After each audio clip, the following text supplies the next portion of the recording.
My partner made the most amazing pasta the other day. I thought it was so good that I have to share it with you.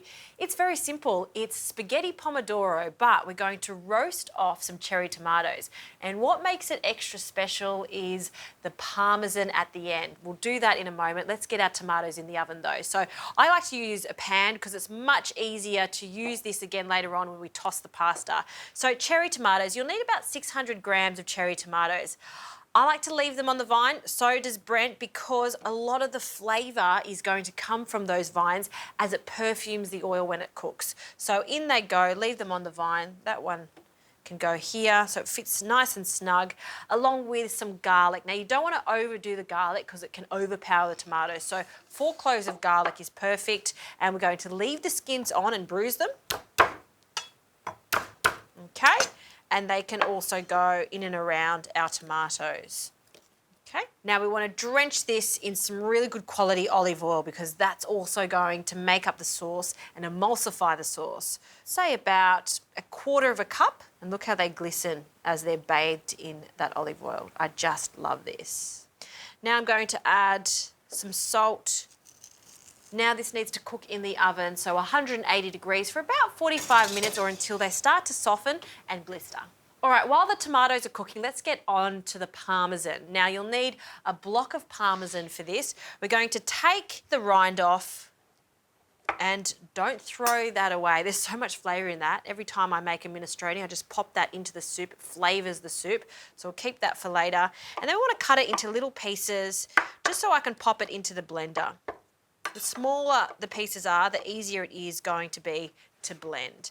And you don't want to be using pre-grated Parmesan for this. Get some nice Parmesan Reggiano for this because you will taste the difference. It's all about simple, minimal ingredients, so get great quality. Okay, into the blender, we're going to add our cheese. And this is where it gets quite interesting. Going to add basil to this, so we're going to get a green Parmesan. Fantastic for kids, and also it is a flavour bomb. Parmesan and basil, just the absolute best. You know, usually we would put our basil in a sauce, but why not tip it on its head and add this to our Parmesan? So we'll just tear that up. Don't worry about chopping it up because that's going to chop in our food processor, and I want a good hit of basil, so about 3 or 4 sprigs, and it smells so good when you just tear it in your hands. The smell of summer for sure. All right, that's plenty. No oil, no salt, just 2 ingredients. Now I'm just going to blend this until it's a green fine crumb, and then all we have to do is wait for our tomatoes to finish cooking.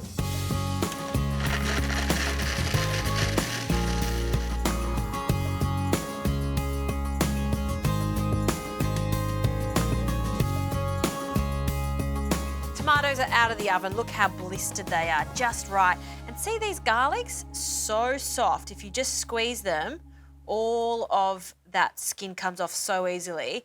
This garlic has completely transformed, so it's not harsh anymore. It's actually quite sweet. So just take off the skins like I'm doing here, and we'll just discard the skins. All right, we're just going to leave this for a moment because we want to time it so our pasta is al dente and the sauce is ready. So some spaghetti is my choice. Into some water, boiling water always, and a good pinch of salt. And just grab some tongs and just give that a bit of a swirl. Whenever you're cooking pasta, a big pot of water, just so that pasta can swim in there so it doesn't stick and it cooks quite evenly. All right, back to our garlic and tomatoes. These little pieces of soft garlic, they can go straight back in the blender. You can see I haven't even washed the blender. That flavour of the Parmesan and basil is just fine. So in that goes. And then all of these cute little tomatoes, we're going to take off the vine and place straight into that blender. Now, if you want to be really pedantic, you can take all the skins off the cherry tomatoes just for a more refined flavour, but honestly, when you've got tomatoes that look this good, I just blend the whole thing together. The taste is just divine. So in they go, along with all of that lovely oil. Blend it till it's smooth, and then I'm going to place it back into this pan.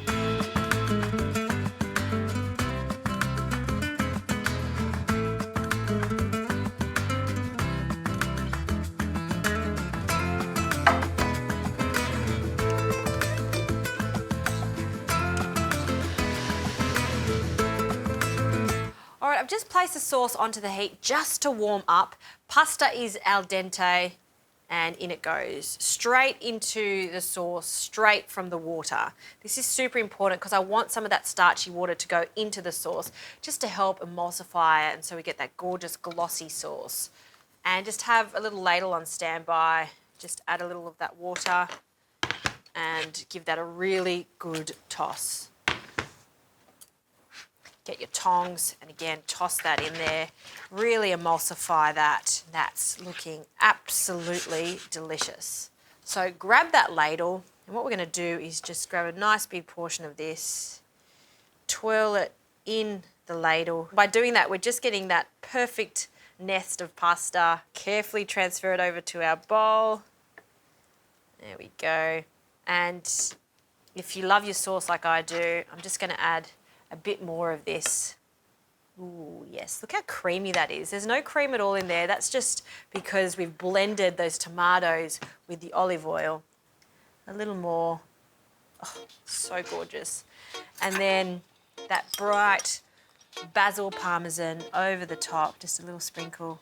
And there you have it, a new way of making spaghetti pomodoro. Tell you what, Brent would be proud. And my little baby Louie, he loves this too because of those simple flavours. And of course, he loves the colours. I'm gonna have a little taste. Ooh, look at that. I love spaghetti.